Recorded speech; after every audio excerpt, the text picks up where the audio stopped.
Del título del mensaje, Conociendo a Jesús. Los que vinieron lo recuerdan. Estuvimos hablando de el título era ese, Conociendo a Jesús. El título de hoy puede seguir siendo el mismo, pero ya hablando de Jesús como Jesús revelado. Quiero seguir hablando de Jesús durante todos estos días, porque la persona más importante en todas estas fechas, lo decíamos, es Él. Hemos cambiado el sentido de la Navidad, le hemos dado a otros el verdadero valor, cuando el valor es de Jesús, quien nació para que nosotros tuviésemos vida y vida en abundancia, para que fuésemos perdonados, redimidos. Fue Jesús. Lo demás son tradiciones, dogmas y cosas que nos han ido enseñando, pero verdaderamente no es lo que la palabra enseña. Estuvimos hablando en Mateo 16, voy a resumir un poco para conectarnos al mensaje de hoy. Cuando Jesús reúne a sus discípulos y les dice: ¿quién dice la gente que es el Hijo del Hombre? Mateo 16, 13 creo que estaba. Y les pregunta: ¿qué están ustedes escuchando que dicen la gente acerca de mí? Y entonces los discípulos empiezan a decirle: escuchamos que tú eres Juan el Bautista. Pero pastor, Juan el Bautista no estaba vivo. No, Juan el Bautista en Mateo 16 ya había fallecido. Mateo 14 aparece la muerte de Juan el Bautista. Por tanto, muchos en ese tiempo creían en la reencarnación. Entonces pensaban que era el espíritu de Juan el Bautista el que había venido sobre Jesús. Lo estuvimos hablando la semana pasada. Otros decían: él es Elías, un profeta. Otros decían: él es Jeremías, otro profeta. Había un pensamiento de la gente de que era la reencarnación de algún profeta, de hombres de renombre, hombres que fueron muy conocidos a través de la palabra, hombres que tuvieron y manifestaron el poder de Dios. Eso es lo que estuvimos hablando la semana pasada. Entonces Jesús le pregunta a los discípulos: ¿y ustedes, mis discípulos, quiénes dicen que soy yo? Y hubo un silencio.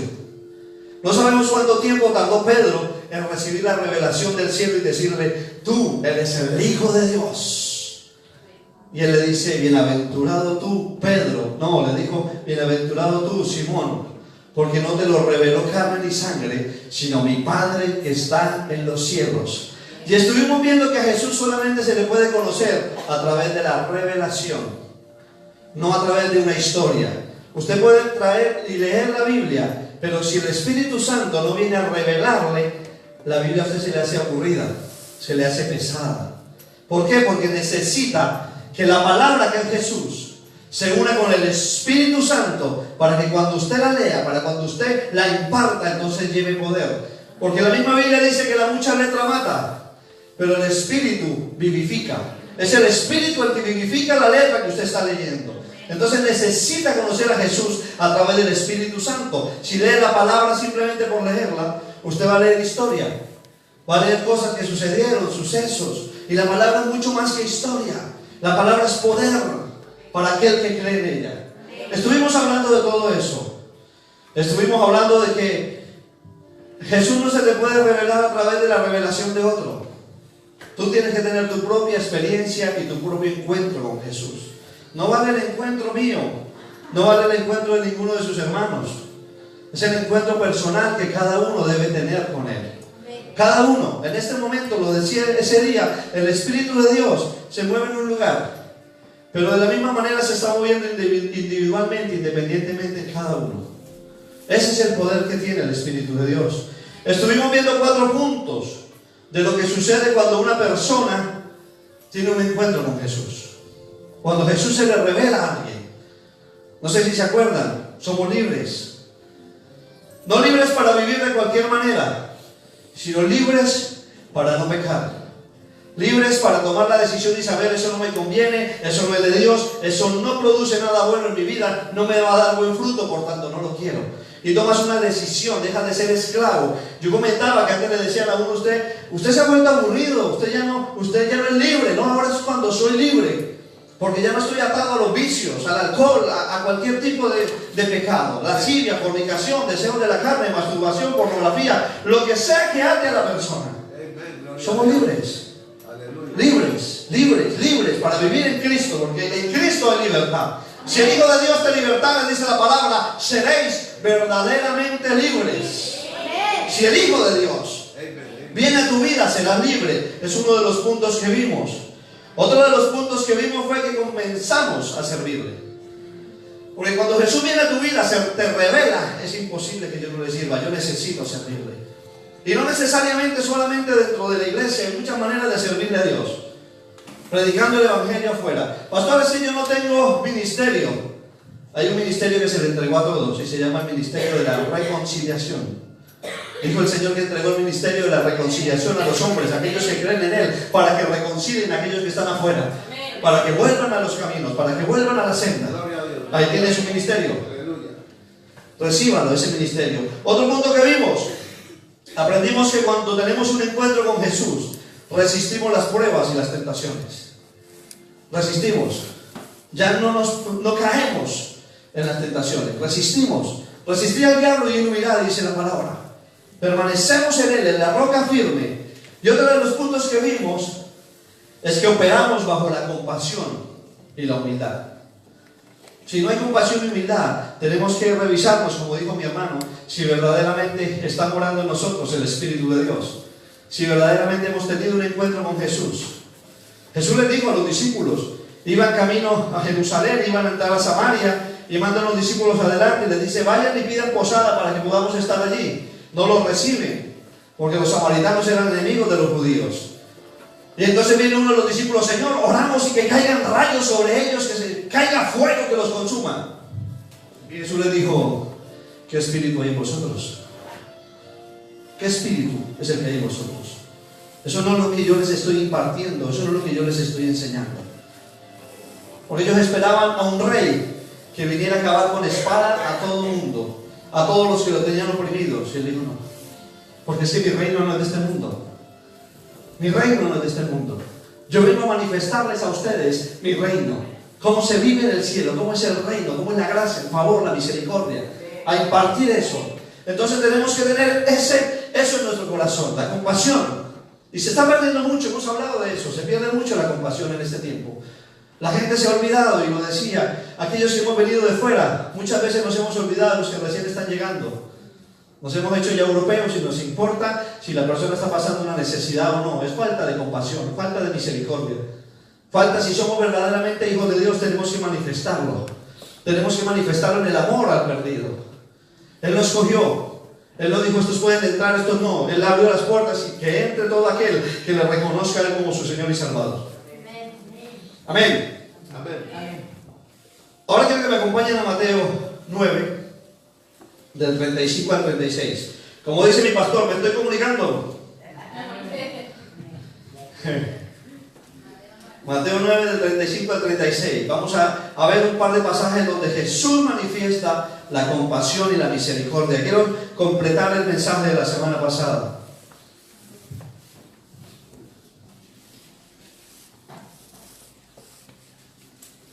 Miren lo que hacía Jesús. Recorría Jesús todas las ciudades y las aldeas. Jesús estaba en constante movimiento. Usted no ve un pasaje donde Jesús estaba relajado, excepto en la barca, pero estaba haciendo una prueba a sus discípulos a ver dónde estaba la confianza. Jesús recorría todas las ciudades y las aldeas, enseñando en la sinagoga de ellos y predicando ¿qué? El evangelio del reino. Es el evangelio del reino lo que tenemos que predicar. Cuando la manifestación del evangelio del reino se hace visible, hay sanidades, milagros, transformaciones, cambios en la vida de las personas, porque se ha manifestado el reino de Dios. Dice, y sanando toda enfermedad y toda dolencia en el pueblo, y al ver las multitudes, ¿qué tuvo? Tuvo compasión de ellos. Cuando usted salga a la calle, más que salir con una mirada de juicio, de condenación hacia los demás, salga con una mirada de compasión. Señor, déjame ver como tú ves. Que yo pueda ver las virtudes y desechar los defectos. Que yo pueda ver, Señor amado, los talentos, los dones, lo que está escondido en esa persona, para poder, Señor, ayudarle a través de tu palabra a que eso florezca en la vida de esa persona. Y aquello que lo está gobernando, abandone su vida. Jesús tenía compasión de ellos. ¿Por qué? Porque estaban desamparadas y dispersas, dice la palabra, como ovejas que no tenían pastor. Y así va mucha gente en este tiempo, de un lado a otro. Marcos 1, del 40 al 41. Aún no me he metido al mensaje. Marcos 1, del 40 al 41. Vino a él ¿Lo tienen todos? Vino a él un leproso rogándole, e hincada la rodilla le dijo: si quieres, puedes limpiarme. Y Jesús, teniendo ¿qué? Misericordia de él, extendió la mano y le tocó, y le dijo: quiero, sé limpio. ¿Saben qué hizo Jesús en ese momento? La palabra dice que le tocó, pero en el original dice que le abrazó. Él no simplemente le tocó, él rompió un esquema, él rompió una tradición, él rompió con una costumbre que tenían los religiosos de que al leproso no se le podía tocar, porque era inmundo. Él rompió eso. ¿Qué hizo? Le abrazó. Y en el momento que le abrazó, él pudo sentir no solamente el olor que este hombre emanaba, sino el dolor, el rechazo, el desprecio de la gente. Jesús pudo sentir cómo ese hombre había sido despreciado, porque no solamente era cargar con la enfermedad en sí, sino un leproso en esa época tenía que irlo gritando todo el tiempo por donde caminaba: inmundo, inmundo, para que nadie se le acercara. Ustedes imagínense y pónganse en situación. Nadie se le acercaba, ni sus hijos, ni su esposa, nadie, absolutamente nadie. Y Jesús viene y lo abraza y le imparte misericordia. Si ustedes quieren ver por qué Jesús sanaba, es porque todo el tiempo él se movía en compasión y en misericordia. Lo que producía los milagros en la vida de las personas no eran las largas oraciones, era la misericordia y la compasión que emanaban de él. Él podía sentir, iglesia, y tenemos que sentir el dolor del pueblo, tenemos que sentir el dolor del necesitado si queremos ver una respuesta. Yo un día lo contaba, creo que aquí lo conté, sobre un testimonio de un pastor, que llegó una mujer con una enfermedad extraña, su piel se derretía completamente, no era lepra, pero era una enfermedad en la carne que tenía y emanaba un mal olor. La mujer se acerca cuando hace el llamado para orar, y él se pone un paño para orar por ella, y le pone la mano en la cabeza con un paño, en medio de las heridas, de las llagas. Y siente como el Espíritu Santo le dice: quita el paño, tócala con tu mano. Y él empezó como a tener esa conversación con el Espíritu Santo, que le ponga la mano. Pero mírala cómo está, su pura, sus heridas están, ponle la mano. Él quitó el paño, puso su mano directamente. Y cuenta este pastor que enseguida empezó a sentir el dolor de esa mujer.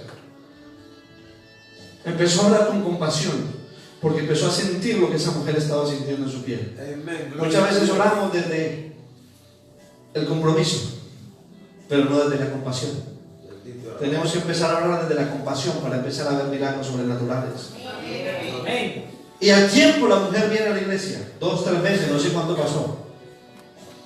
Y le dice: hola pastor, ¿no se acuerda de mí? Y la amigo: no sé quién eres. Soy aquella mujer que un día vino en esa condición, y usted oró por mí, y el Señor me sanó. Sanó sus heridas. ¿Qué sanó? En el momento que él oró desde la compasión y desde la misericordia. Amén. Miren, si hemos tenido la revelación de Jesús, estamos equipados para limpiar o llevar a otros a ser limpios de la lepra de ese tiempo. Porque la lepra es una tipología de pecado. Cuando la palabra habla de lepra, está hablando también de pecado. La lepra hoy en día, quizás no haya el mismo tipo de lepra que había en ese tiempo, pero hay una lepra peor que está destruyendo las familias, que está destruyendo a nuestros hijos, que se los está llevando completamente, arrastrándolos a los vicios, a las drogas, al alcohol, al sexo ilícito. Y usted y yo hemos sido equipados a través del Espíritu Santo para poder llevar a otros a ser limpios de esa lepra. Amén. Y aquí se nos una pregunta: ¿tenemos verdaderamente el deseo de hacerlo? ¿Verdaderamente tenemos la compasión para llegar a otros? Hágase usted la pregunta ahí. Yo no quiero que usted levante su mano. ¿Estás dispuesto a salir de tu comodidad y dejar a un lado tus problemas para ser parte de la vida de otros? Jesús rompió las reglas en ese momento. Jesús rompió la tradición que a un leproso no se le podía tocar. Rompió el esquema que estaba establecido por el hombre. y le abrazó. No se distraiga, por favor. Pero ¿saben qué está sucediendo en este tiempo? Que la gente no imparte compasión, porque están muy ocupadas en sus planes. Y Jesús no nació para que tengamos una religión cómoda, sino para que impartamos de su misericordia, de su favor, de su gracia. Para eso es que Él nació en este tiempo, no para recibir un regalo. Sabemos que las fechas no son estas, pero es igual. ¿Qué más me da? Lo que me importa es que tengo que celebrar a Jesús cada día. Amén. Cada momento, cada reunión que yo tenga, Jesús tiene que nacer en el corazón de alguien. Amén. Más que nacer en un pesebre frío, que nazca en un corazón que tiene necesidad de Él. Amén. Ese es el objetivo de esta celebración. ¿Y saben por qué muchos no acercan a nadie al Padre, no tienen compasión? Jeremías 6:10 lo dice. El profeta Jeremías está profetizando esto. Y está sucediendo también en este tiempo. Jeremías 6:10. Dice el profeta, dice Dios a través del profeta: a quienes hablaré y advertiré para que oigan. He aquí, sus oídos están cerrados y no pueden escuchar. He aquí, la palabra del Señor les es oprobio y no se deleitan en ella. Dios nos está diciendo que no escuchamos su palabra porque no la amamos. Y si no amamos la palabra de Dios, es imposible que el amor de Dios se manifieste en nuestras vidas. Cuando tú empiezas a amar la palabra, entonces el amor que está en esa palabra se manifiesta a través de tu vida. Amén. Si queremos, iglesia, una manifestación o una revelación de Jesús en nosotros, debemos amar la palabra. Debemos amar la palabra. Atarla a nuestro corazón. Miren, ¿saben qué es lo que sucede? Que muchos se quedan en la revelación de la palabra y no pasan a la manifestación de la misma palabra. La palabra te puede ser revelada, pero ahora necesitas manifestarla a otros. No es suficiente con que te sea revelada. Principalmente se te tiene que revelar, pero luego la tienes que manifestar en tu hogar, en el que está a tu lado. Muchos no se van a convertir o no se convierten, no porque Dios no quiera, sino porque nosotros no estamos manifestando la palabra que decimos que creemos. Porque con nuestro testimonio, nuestro ejemplo, en lugar de estar acercando a la gente a Jesús, la estamos alejando. En nuestros hogares, con nuestros esposos, esposas, hijos, ¿estamos impartiendo compasión o estamos impartiendo religión y ley? Tenemos que examinar cada una de esas situaciones. Yo quiero que vayamos a Mateo capítulo 3 y vamos a entrar en una nueva revelación. Jesús se le reveló a Pedro. Le fue revelado a través del Padre a Pedro, pero también se le revela a Juan el Bautista. Y es tremendo este pasaje, vamos a verlo, Mateo 3, del 1 en adelante. Mire, Juan el Bautista era uno de los más grandes profetas de ese tiempo. Se le comparó con Elías. Era un hombre que lo que decía se desarrollaba conforme sus palabras. Era un hombre que estaba apartado completamente para Dios, desde el vientre de su madre Elizabeth. Y la palabra enseña que él fue lleno del Espíritu desde el vientre de la madre. Cuenta la palabra que llegó María a visitar a su prima Elizabeth. Por tanto, Juan el Bautista y Jesús eran primos en segundo grado. Marta y María eran primas. María va a visitar a Elizabeth, y va a visitarla, y dice la palabra que en el momento que llegó, Juan, en el vientre de su madre, saltó y fue lleno del Espíritu Santo. Y Elizabeth pudo saber quién estaba delante. Le dijo: salve, porque el Hijo de Dios, el Emmanuel, está dentro de ti. Y le dio la gloria a Dios. Y desde ese momento Juan recibió la revelación del vientre de su madre. Que a nuestros hijos se les revele en la edad pequeña Jesús. No esperemos a que estén grandes para que Jesús les sea revelado. Tenemos que orar por ellos para que ellos sean llenos desde pequeños del Espíritu de Dios. Así en la edad que está Tomás, en la edad que están ellos, que reciban de Dios. Talita desde el vientre, así como Elizabeth. Señor. Y dice la palabra: en aquellos días vino Juan el Bautista predicando en el desierto de Judea, diciendo que arrepentíos porque el reino de los cielos se ha acercado. Miren, él les está diciendo, fundamental para que el reino pueda llegar a su vida, para que la revelación pueda venir a usted, tiene que haber un arrepentimiento. Si no hay arrepentimiento, usted puede hacer todos los cursos que quiera, leerse la Biblia al derecho, al revés, y no va a suceder absolutamente nada. Pero un verdadero arrepentimiento es el que va a acercar que esa revelación que tuvo Pedro, que tuvo Juan, venga a su vida. Es a través del arrepentimiento. Y así es como él empieza su ministerio. Así empieza Juan el ministerio. Arrepentidos. Pablo empieza el ministerio también llevando a la gente al arrepentimiento. Jesús empieza diciendo, arrepentidos porque el reino de los cielos está aquí. Miren lo importante que es el poder arrepentirnos, porque sabemos que arrepentimiento es cambio de mentalidad. Por tanto, si mi manera de pensar no cambia, no puede haber una revelación de Jesús. Si sigo en los dogmas, en las costumbres, en lo que me dejaron de herencia, no voy a poder verdaderamente recibir la revelación. Y cuando Jesús es revelado, tiene que haber un cambio en nuestra vida. Tiene que haber un cambio. No que tú lo digas, ¿has visto cómo he cambiado? No, los demás van a ver la manifestación en tu vida, en tu hogar. Algo diferente van a ver en ti.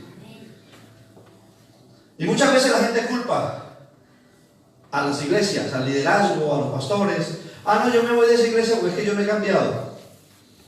Y no, yo no volví porque es que ninguna puede cambiar. No, es que el cambio no depende de mí, no depende del liderazgo, depende de cada uno. Que cada uno verdaderamente tenga el deseo y la necesidad de vivir una vida en Cristo diferente. Amén, ¿me estoy comunicando? Amén. Y seguimos. Dice el versículo 4. Perdón, en el versículo 3, cuando él dice, pues este es aquel de quien habló el profeta Isaías cuando dijo, voz del que clama en el desierto, preparad el camino al Señor, enderezad sus sendas. A eso venía Juan, a prepararle el camino a Jesús, para la llegada de Jesús. En el versículo 4 dice, y Juan estaba vestido de pelo de camello y tenía un cinto de cuero alrededor de sus lomos, y su comida eran langostas y miel silvestre. En el libro de Reyes, luego lo buscan, Segunda de Reyes capítulo 1 versículo 8, dicen exactamente que el profeta Elías se vestía de la misma manera. Juan se apartó de las cosas del mundo para poder manifestar el poder de Dios. Y queremos manifestar el poder de Dios estando mezclados con las cosas del mundo. Es imposible. Miren, Moisés iba a ser llamado. Moisés es tipología de Jesús. Moisés llevó al pueblo a la salvación. Es tipología. Moisés tuvo que salir de estar al lado del faraón, de las comodidades que el faraón le daba. Tuvo que salir de ahí, salir de lo que es la similitud del mundo, para luego poder venir a liberar al pueblo. Porque si estoy mezclado con las cosas del mundo, es imposible que Dios se me pueda revelar. Necesito despojarme de las cosas del mundo. Él dijo, no los saco del mundo, porque estamos en el mundo, pero que no sean parte del mundo. Que ellos se conviertan a nosotros y no nosotros a ellos. Pero en estos días mucha gente, lamentablemente, se va a emborrachar por darle gusto al familiar. Ah, pero es que estamos en época de fiesta. Y a la final terminan dándole gusto al mundo. Y luego preguntan, ¿por qué me pasó esto? Mira la atmósfera en la cual estuviste metido. ¿En qué atmósfera te quieren meter? Amén. Entonces, versículo 5. Y salía a él Jerusalén y toda Judea y toda la provincia de alrededor del Jordán. Toda la gente se iba para donde estaba Juan a ser bautizados. Todo el mundo. Ustedes pongan en situación. Todo el pueblo ahí donde estaba Juan bautizando, en el Jordán. Él estaba en el desierto. Estos dos lugares le traen mucho recuerdo al pueblo hebreo, porque ellos estuvieron 40 años en el desierto y pudieron ver la mano de Dios. Y para entrar a la tierra prometida tuvieron que pasar por el Jordán. El Jordán no es cualquier río. El Jordán tiene una importancia para el pueblo hebreo. Cuando ellos llegan al Jordán, es la tipología de la libertad. Ellos iban a entrar a la tierra de la libertad. El Jordán no era cualquier lugar. Era un lugar importante y sigue siendo un lugar importante para los hebreos, para los judíos. Y dice la palabra que en versículo 6, y eran bautizados por él en el Jordán, confesando sus pecados. Un día hice un estudio sobre esto y decía que ellos tenían que confesar públicamente antes de ser bautizados sus pecados. Imagínense en este tiempo diciéndole a la gente: si quiere bautizar, vale, párese frente de todos, diga cuáles son sus pecados. Ah, no, es que yo he hecho esto, yo he sido infiel, he estado haciendo esto. Miren hasta dónde llega la gracia y la misericordia de Dios, que no nos expone a ser avergonzados. Pero anteriormente, el que quería ser bautizado tenía que confesar su pecado. Versículo 7. Al ver que muchos de los fariseos y de los saduceos venían al bautismo, les decía: generación de víboras, ¿quién nos enseñó a huir de la ira venidera? Haced pues frutos dignos de arrepentimiento. Frutos dignos de arrepentimiento, no de remordimiento. Porque mucha gente vive en un remordimiento, por eso no abandona el pecado. Es constantemente: peco, me arrepiento, me perdona, y vive una vida así. Cuando tú te arrepientes, tú cambias el camino, das un giro y empiezas a vivir diferente, a caminar por una senda distinta. Si antes bebías, ya no bebes. Si antes fumabas, ya no fumas. Si antes te drogabas, ya no lo haces. Si le pegabas a la mujer, si estabas lleno de ira, de enojo, de lascivia, ya no lo haces. ¿Por qué? Porque ha habido un cambio. Y por eso dice: hacer pues frutos dignos de arrepentimiento. Y miren lo siguiente, que esto me impactó mucho. Y no penséis decir dentro de vosotros mismos: Abraham tenemos por padre. Porque yo os digo que Dios puede levantar hijos de Abraham aún de las piedras. Muchos se justifican en que su papá es cristiano, en que su mamá es cristiana. Y yo siempre digo a mis hijos: la salvación de ustedes no depende de mí. De nada les sirve que yo sea pastor. Ustedes tienen que tener un encuentro con Jesús, personal, porque la salvación es individual. No sirve. Dios no tiene nietos, Dios tiene hijos. Hijos solamente. Entonces ahí le dice: de nada les sirve que ustedes sean hijos de Abraham. De nada les sirve que ustedes sean linaje, descendencia de Abraham. Que ustedes sean semitas. De nada les sirve que ustedes hayan descendido de Sem. Nada les va a servir para eso. Tienen que dar frutos dignos de arrepentimiento, aceptar al que viene, que es más grande que yo, dice Juan, y ser bautizados por él, porque él les va a bautizar con fuego y con espíritu. Es el bautizo que queda una marca para siempre, cuando hay un encuentro verdadero con Jesús. Versículo 10. Y ya también el hacha está puesta a la raíz de los árboles. Por tanto, todo árbol que no da buen fruto es cortado y echado en el fuego. Versículo 11. Yo a la verdad, está hablando Juan, os bautizo en agua para arrepentimiento. ¿Para qué se bautizaban? Para perdón de pecados, para arrepentimiento. Pero el que viene detrás de mí, cuyo calzado yo no soy digno de llevar, es más poderoso que yo.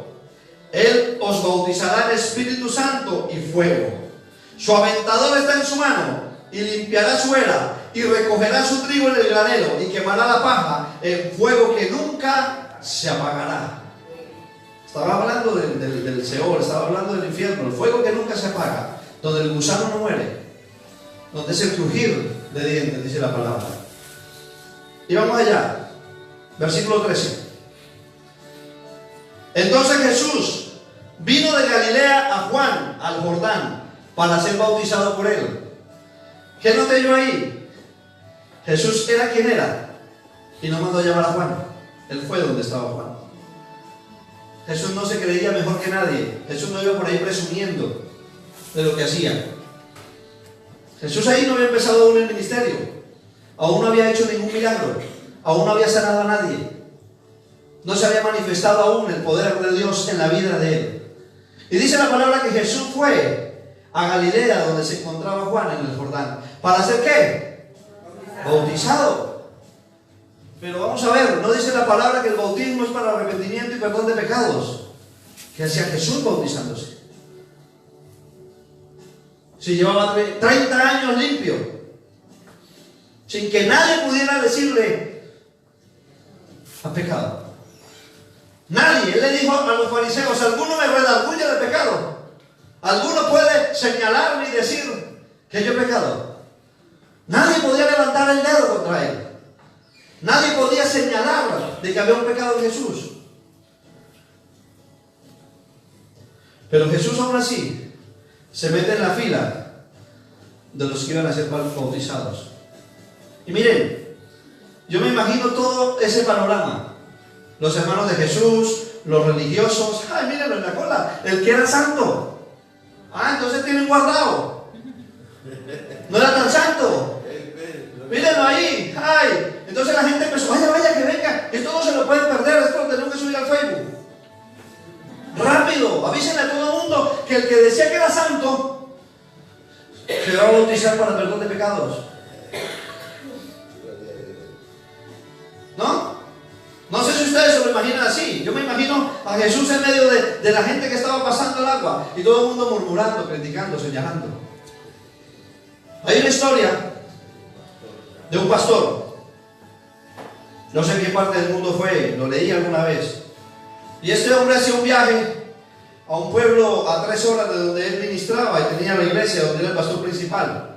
Pertenecía a un grupo de iglesias y él era el pastor de esa iglesia. Alguien por casualidad, un vendedor, un comerciante, estaba en el pueblo al cual él iba a 3 horas de camino. Y dice: ese es el pastor. Y se quedó escondido, mirando hacia dónde iba el pastor, espiando al pastor. Y el pastor entró a un prostíbulo. Qué mala imagen, ¿no? Como Jesús en la cola de los pecadores. El pastor entra al prostíbulo. Este hombre no le pregunta al pastor qué estaba haciendo en ese lugar, sino que corre al pueblo a decirle a todos: oigan, vamos a pillarlo infragante. Y se va igual que toda esta gente, que toda la multitud, a ver al pastor que entra al prostíbulo. Pero antes lo vieron entrar, toda la multitud lo vio al mes siguiente entrando en ese lugar. No le dijeron nada, no le preguntaron, lo llamaron a juicio, a condenarlo. Esto es un pecador, lujurioso, lleno de lascivia, y lo echaron de la iglesia. El pastor no dijo nada, no se defendió. Pasa el tiempo y habla con alguien de la congregación. Y él le dice: ¿usted no se arrepiente de haber ido a ese lugar? Y él le dijo: no. Y sigo yendo y seguiré yendo. Porque cuando yo era joven, yo tuve una relación del cual nació una hija. Y yo no lo supe. Hasta hace un tiempo que ustedes me han visto entrar a ese lugar. Porque mi hija se prostituye. Y yo voy a ese lugar, pago por estar 1 hora con mi hija y predicarle la palabra de Dios. Gloria a Dios, gloria a Dios. Pero el religioso está pendiente para señalar, juzgar. Y ahí va Jesús, el pecador. ¿No que no tenía pecado? No que no tenía pecado, míralo, haciendo la fila para entrar al agua con todos los pecadores. Miren, cuando la persona entraba al agua, entraba sucia y era bautizada y el agua lo limpiaba. Pero cuando Jesús entró al agua, Jesús limpió las aguas. Porque donde Jesús entra, todo tiene que ser limpio. Donde Jesús entra, todo es cambiado, todo es transformado. Ahí entró él a las aguas, pero a limpiar las aguas. Se bautizó para dar ejemplo. Se bautizó por obediencia al Padre. Obediencia al Padre. No porque hubiera pecado en él. Wow. Sigo leyendo. Entonces Jesús vino a Galilea, al Jordán, para ser bautizado por él. Mas Juan se le oponía. ¿Se acuerdan que Pedro se le oponía a Jesús también? En Mateo 16. Señor, no hace falta que vayas a la cruz, ¿cómo vas a ir? Siempre va a haber oposición. Juan también se lo oponía para que él cumpliera lo que Dios le había mandado hacer. Se lo pusieron a Jesús. No se va a oponer contra su vida, no se va a oponer en su hogar. Siempre va a haber alguien queriendo oponerse a que tú hagas las cosas que Dios te ha dicho que tienes que hacer. Aquí lo vemos. Juan se le oponía diciendo: yo necesito ser bautizado por ti, y tú vienes a mí. Imagínense ese encuentro. El Hijo de Dios y el mayor profeta que había en ese tiempo, los dos en las aguas, frente a frente. Y no de una cosa. Juan no le dijo: ¿qué, primo? No. Juan apartó la familiaridad y le fue revelado a quién tenía delante. No tenía a su primo, tenía al Hijo de Dios. Y dijo: yo no merezco ser bautizante, bautízame tú a mí. Y Juan no había sido bautizado porque Juan había sido separado desde el vientre para servir a Dios. Y él dijo: no, yo no. Y Jesús le dijo: es necesario para que se cumpla toda justicia. Si queremos que toda justicia sea cumplida, es necesario que yo pase y obedezca lo que mi Padre ha dicho. Pero los religiosos estaban ciegos y sordos, no podían ni ver ni oír lo que estaba sucediendo en ese momento. Porque eso hacen los dogmas. Es que yo lo aprendí así, así, así. Y no pueden permitir que la revelación de Dios venga a su vida. Versículo 15. Pero Jesús le respondió: deja ahora, porque así conviene que cumplamos toda justicia. Entonces Juan le dejó. Y Jesús, después de que fue bautizado, subió luego del agua. Y he aquí los cielos le fueron abiertos. Y vio al Espíritu de Dios que descendía como paloma y venía sobre él. Miren, hay traducciones que dicen que el cielo fue rasgado, porque lo que se abre se puede cerrar, pero lo que se rasga no. Es la tipología cuando se rasgó en el templo el velo. La cortina se puede haber abierto, pero se rasgó para que nadie nunca más la volviera a dejar igual. A Jesús no le importó estar en la boca de todos, ¿con tal de qué? De obedecer a su Padre. El mayor sería bautizado por el menor.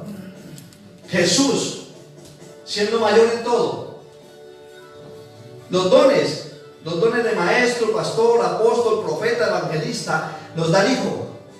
Es el Hijo el que imparte esos dones. Y tenía delante a uno al que Él le había dado el don de profeta y le iba a bautizar. Era menor que Jesús en cuanto a autoridad, pero Él se sujetó. Pero mucha gente no se sujeta. ¿Yo qué me voy a sujetar a mi líder si lleva menos tiempo que yo en el Evangelio? Si Dios lo puso, sujétese a la autoridad. Jesús lo hizo siendo quien era, siendo el Hijo de Dios. No tuvo en cuenta que Juan era menor que él, por un acto de obediencia. Miren, vamos a leer otra vez el versículo 16. Y Jesús, después de que fue bautizado, subió del agua, y he aquí los cielos le fueron abiertos. Miren, Jesús aún no había ayunado. Jesús aún no había orado. No había pasado largas horas, como luego la palabra sigue revelándolo. Y los cielos se abrieron. Los cielos se van a abrir cuando tú obedezcas. Y la señal de que obedeces es que ayunas, oras y te metes, porque eso forma parte de la obediencia. Pero no fue el ayunar lo que abrió los cielos. Aún no había ido al desierto. Aún no había ido. Y los cielos se abrieron por la obediencia.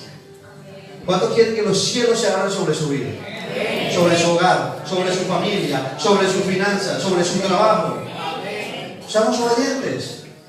Seamos obedientes. El ayunar, el orar, todo eso es fruto de la obediencia. Y eso es lo que va a producir que los cielos se abran sobre tu vida. Depende de nuestra obediencia a Dios. Amén. La sujeción y la obediencia a otro no depende de quién sea la otra persona, sino de quién eres tú. ¿Quién eres tú? Jesús tenía claro quién era Él. No por sujetarse a uno que era inferior iba a tener menos autoridad. Jesús sabía quién era. Él tenía clara su identidad. Yo no sé si usted tiene clara su identidad. Que cualquier circunstancia lo tambalea. Que cualquier cosa lo hace dudar. Que cualquier cosa lo hace empezar a razonar. ¿Qué voy a hacer aquí? ¿Cómo voy a sustentarme? Ay, yo soy hijo. Yo sé de quién soy hijo. Yo sé quién me salvó. Yo sé quién me restauró. Yo sé quién me arrancó de las manos de Satanás. Por tanto, no voy a temer. Como dice la palabra. No voy a temer. Porque sé quién va delante de mí como poderoso gigante. Sé a qué me llamó Él. Jesús no tenía problema con... me tiene que me bautizo. Obediencia al Padre. Miren, la grandeza depende de la humildad. Cuando la persona es altiva, soberbia, orgullosa, vanagloriosa, solo reflejan problemas de inferioridad y baja autoestima. ¿Cuánta gente llega a una posición de autoridad y empieza a humillar, a ultrajar, se cree mayor? Tiene que estarle constantemente recordando que yo soy un líder, yo soy su líder, yo soy su líder. Escucha, manifiéstale que lo eres. No se lo digas. Y entonces la gente se va a sujetar porque pueden ver el reflejo de Jesús, porque han visto que hay una revelación de Cristo en tu vida, mas no porque tú se lo impones.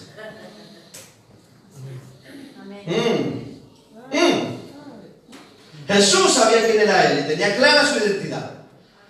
Y eso lo debemos tener claro nosotros, saber quiénes somos en Cristo. Jesús no se sujetó a Juan por quién era Juan, sino por obediencia al Padre. Y eso produce la obediencia. La obediencia es señal de humildad.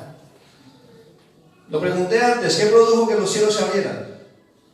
¿Los milagros? Aún no había hecho ninguno. La obediencia. Y la obediencia produce milagros. La obediencia hace que los cielos se abran. La obediencia a Dios, a la palabra de Dios, hace que nuestras vidas sean cambiadas. Amén. Versículo 17. Antes de ir ahí al versículo 17. La misma obediencia fue obediencia ¿hasta dónde? Hasta la cruz. Muerte de cruz. Mateo 27, 51 y 53 revela algo tremendo. Dice, los sepulcros y muchos cuerpos de santos que habían dormido se levantaron, y saliendo de los sepulcros después de la resurrección de Él, vinieron a la santa ciudad y aparecieron a muchos. La obediencia de Jesús en la cruz manifestó sus milagros. Esos eran los primeros frutos de lo que Él había hecho en la cruz. Por obediencia, por amor al Padre, manifestó la resurrección. Y cuando ustedes y yo seamos obedientes a su palabra, vamos a ver áreas en nuestra vida que estaban muertas que resucitan. Que resucitan en nuestra relación. Relaciones que se han vuelto monótonas, que simplemente están por estar. Tenemos que permitir que Jesús sea revelado en medio de nuestra relación, como matrimonio, nuestra relación con nuestros hijos. Ya estoy terminando. Miren lo que dice Romanos 5, del 19 al 21.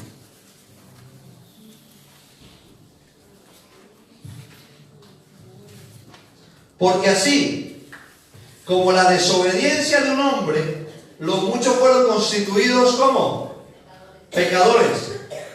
Así también por la obediencia de uno, los muchos serán constituidos justos. Pero la ley se introdujo para que el pecado abundase. Mas cuando el pecado abundó, sobreabundó la gracia. Para que así como el pecado reinó para la muerte, así también la gracia reine por la justicia para vida eterna mediante Jesucristo nuestro Señor. Amén. Amén. Amén. Versículo 17. ¿Qué sucedió ahí? En Mateo capítulo 3, versículo 17. Y hubo una voz del cielo que decía: este es mi Hijo amado en quien tengo complacencia. Juan escuchó la voz. Y luego, como en Mateo 11, que está preso, dice, vaya y pregúntenle si era el que había de venir o no. Juan vio al Espíritu descender sobre Jesús. Miren, la deidad de Dios, Padre, Hijo y Espíritu Santo, presentes los tres en esa escena. Y todavía gente dudando y diciendo si son unos, si son dudando de la manifestación de Dios. Y se oyó una voz y el Espíritu Santo descendió sobre Jesús. Miren, Juan tenía el ministerio más poderoso, profético en ese tiempo, pero el Espíritu descendió sobre el obediente y humilde, no sobre el que tenía el ministerio. El Espíritu Santo desciende sobre aquel que es humilde, que tiene compasión, que ama a Dios. No descendió sobre Juan, descendió sobre Jesús, el más humilde de todas las personas que hayan podido estar en esta tierra. La manifestación de la humildad. Amén. Y aún así en este tiempo se cuestiona quién es Jesús. Porque están, como dice Jeremías, están ciegos y sordos por sus tradiciones, por sus dogmas, por sus doctrinas de hombres, por filosofías humanas, por doctrinas de demonios. Por eso no pueden ver la revelación de Jesús. Ahí se reveló. Dice la palabra que los cielos se rasgaron, el Espíritu descendió sobre Jesús. Y para terminar, lean Lucas 4:1. Ahí hay algo tremendo que el Señor me mostraba en esta mañana. Lucas 4:1.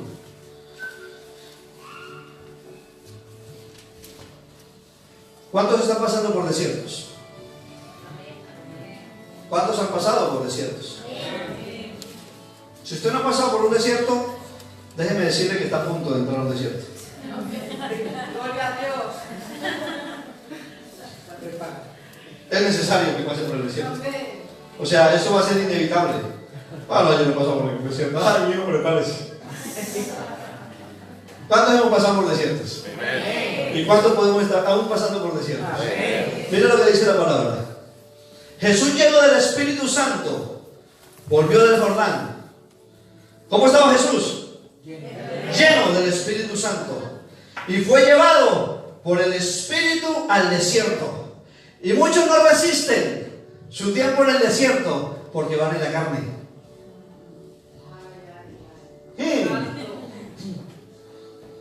Porque pasan por el desierto en sus emociones y en su carne. Pero cuando yo voy a entrar al desierto, ¡ay, me lleno del Espíritu! Padre, yo voy al desierto, voy a pasar por esta situación, pero el Espíritu tuyo va conmigo. Voy lleno de ti, no pasa nada. Aunque pasara por las aguas, no me anegará. Aunque pasara por el fuego, no me quemará. Porque voy lleno del Espíritu de Dios. Pero muchos pasan por el desierto en la carne. Y como pasan en la carne, no superan el desierto. A mitad del camino, mueren en medio de la prueba, en medio de la dificultad. Ahí vienen los divorcios. Ahí viene la infidelidad. ¿Por qué? Porque no aprendimos que en el momento del desierto debo ir lleno del Espíritu. Todos vamos a pasar por el desierto, pero asegurémonos de estar llenos del Espíritu de Dios para poderlo llevar. Miren, David, el rey David, no fue empoderado en el palacio, fue empoderado en la cueva de Adulán, cuando estaba escondido, solo. Para los que no lo sepan, el rey David tuvo que correr porque le iban a matar. Se metió en una cueva y todo el mundo sabía que estaba David allí, y empezaron a llegar los endeudados, los pobres, los despreciados. Imagínense cómo. Y nombraron a David el líder del grupo. Era el líder de los depresivos, el líder de los que nadie quería, el líder de los que no tenían trabajo. Y dice la palabra que ni siquiera sabía manejar una espada. Y me gusta ese pasaje mucho, porque luego habla de los valientes de David, y todos ellos fueron tratados en esa cueva.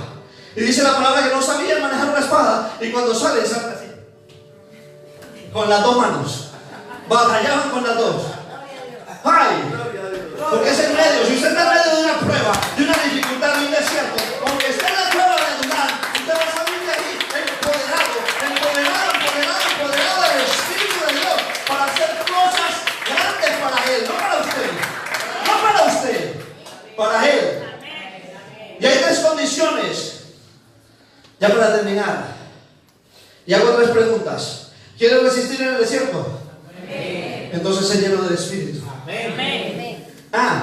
¿Quiere que los cielos se abran sobre tu vida? Entonces sé obediente. Obediente.